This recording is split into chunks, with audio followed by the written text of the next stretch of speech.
Hi there, Chris here with another fresh tip for you all. In this video we are going to continue our look at painting the Primaris Outrider from the Indomitus box set for Warhammer 40,000. In this video we are going to begin work on the flesh of this Marine, which is basically just the head, as he's pretty much covered up in armor, so we don't have to worry about that. To get us started, we're going to use some Cadian flesh tone. I'm going to slap a little bit on my palette. I'm going to use just the dampness of the brush to thin the color down, meaning that there's just any residual water that's in the bristles. I think I've, kind of explained that one a few times, I think.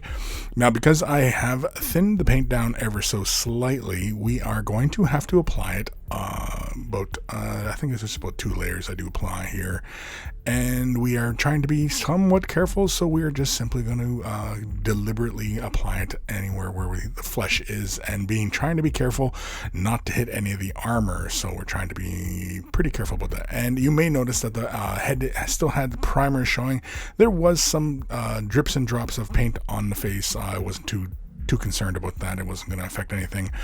And you may recall from the previous episode, I think it was the first one, where we basically had masked off the head so that we did not build up huge amounts of layer of paint onto this model before we actually get to this, just to preserve the details, because again, the face really is a focal point of the model.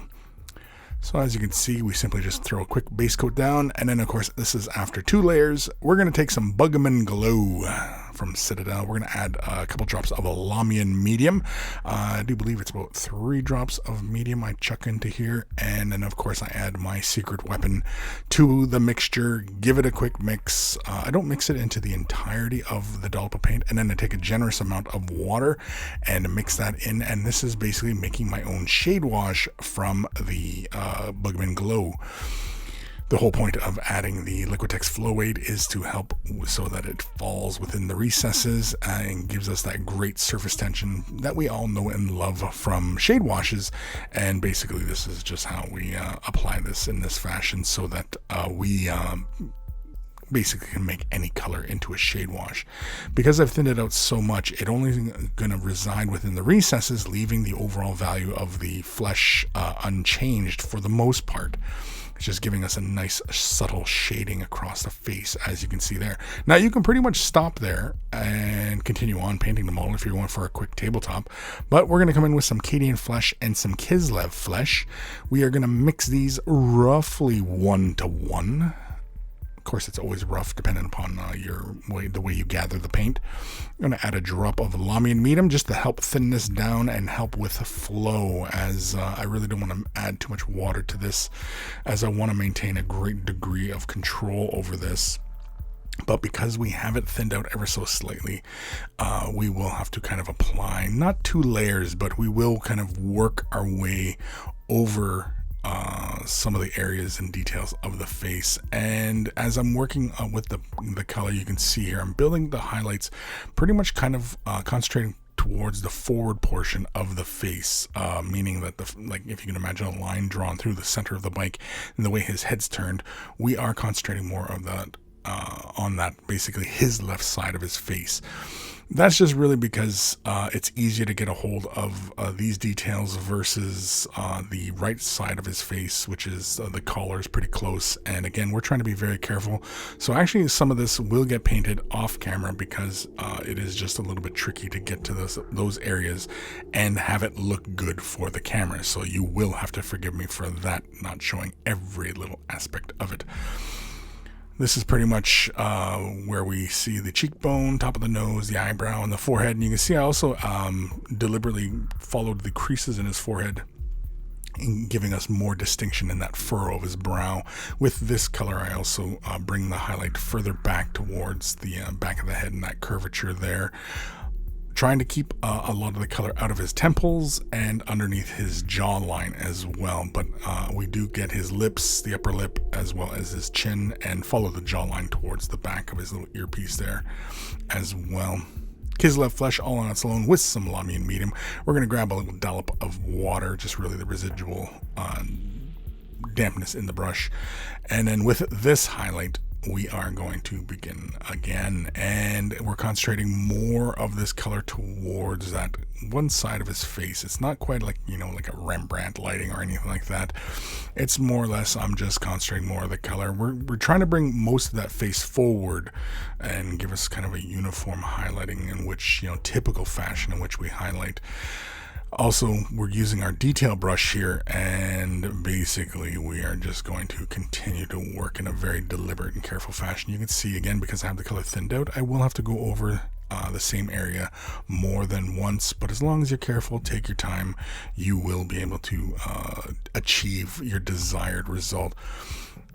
Upon further reflection, I seen like how the highlight was building on his forehead there, and it was actually starting to look a little bit Gene Stealer cultish, but so I decided to kind of fill in some of that little highlight as well. But otherwise, we're getting just the top of the cheek as well as the under eyelid in that area. I ended up hitting one little area here in the where that muscle that follows the jaw, follows the outside of the mouth and the cheekbone, and I get a little too much paint in that area, so we will take some of that previous color of the Bugman Glow and use that to create a little separation there, just to help because it's so thin. Pallid Witch Flesh is next. We're going to add this to the remainder of Kislev Flesh. It's not quite a 1-to-1. It's actually probably more like a 1-to-2. 1 Kislev to 2 Pallid Witch Flesh. If we're thinking of ratios, it leans more towards Pallid Witch Flesh than it does Kislev Flesh. And of course, I've also added a drop of medium here just to help with flow and of course the residual dampness of the brush. Also, how you can see that one little hair on my brush there was starting to cause a little problem there, so I had to quickly wipe some of the little Klingons off of my brush. I add a little bit of water just to create a bit of a glaze, and I will also glaze that high point on his forehead and bring that back. And then of course I also work that in towards the upper brow, the tip of the nose, and the cheekbone. I actually don't bother hitting the chin or the lips with this color. Yeah, I think it's around here. I actually ended up catching one part that I wasn't happy about, and so I just come back in with the Bugman Glow. Yeah, I think it's right around here. I ended up hitting it, and I was like, oh no, too much highlight.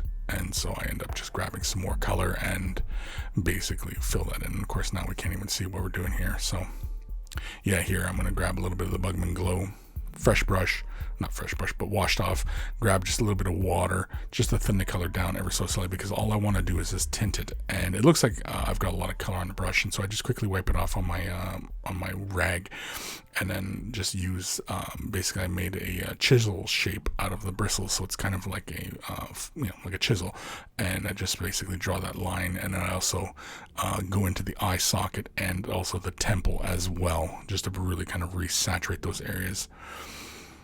Again, a lot of the work was done off of camera just because it's easier for me to see what I'm doing, and I also want this to look good for the camera, and so it is kind of tricky sometimes to get good angles. And of course, when you see like it looks like I'm drifting in this shot here, that's because when I'm getting into the painting, you know, you often forget about how you're framing the shot as well. So these are just the problems of somebody who's actually filming their painting. For the rest of you, obviously, you're going to do this and, be able to concentrate on it in a normal fashion. With that Pallid Witch Flesh mixture, again, we're just coming in and picking out just the very high points of areas. It's not quite like a dot, it's more like a dash, and I'm just very lightly picking out just the cheekbones, the tip of the nose, the top of the brow, and that little corner of the forehead. Oh, and I do end up catching a little bit of that bottom lip, and I didn't actually care for how bright it looked initially. I was like, oh, it looks a little bright there, so I actually come in with some Bugman Glow and pick that bottom lip out, and I was much happier with that, rather than the usual kind of way of like coming in with, say, Vulpus Pink from Contrast or something and tinting that bottom lip. I just simply use the Bugman Glow.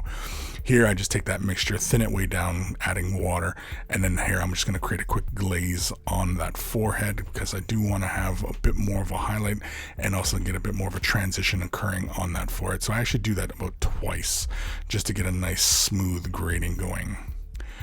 Now we're going to have a bit of fun. We're going to use the fang. I'm going to use a bit of medium here just to thin this down ever so slightly. I'm going to also take a bit of the Acadian flesh tone mix and add that into this. And I also grab some of the Bugman as well. And then, of course, I grab a little bit of that, thin that down with a bit of water. And then here we are basically going to create the impression of a 5 o'clock shadow on this guy. Because, again, his armor's all dinged up and, you know, his bike is all messed up looking. And so we're creating this feeling that, you know what, geez, this guy's been out in the field for a long time. He hasn't had a time for a proper shave.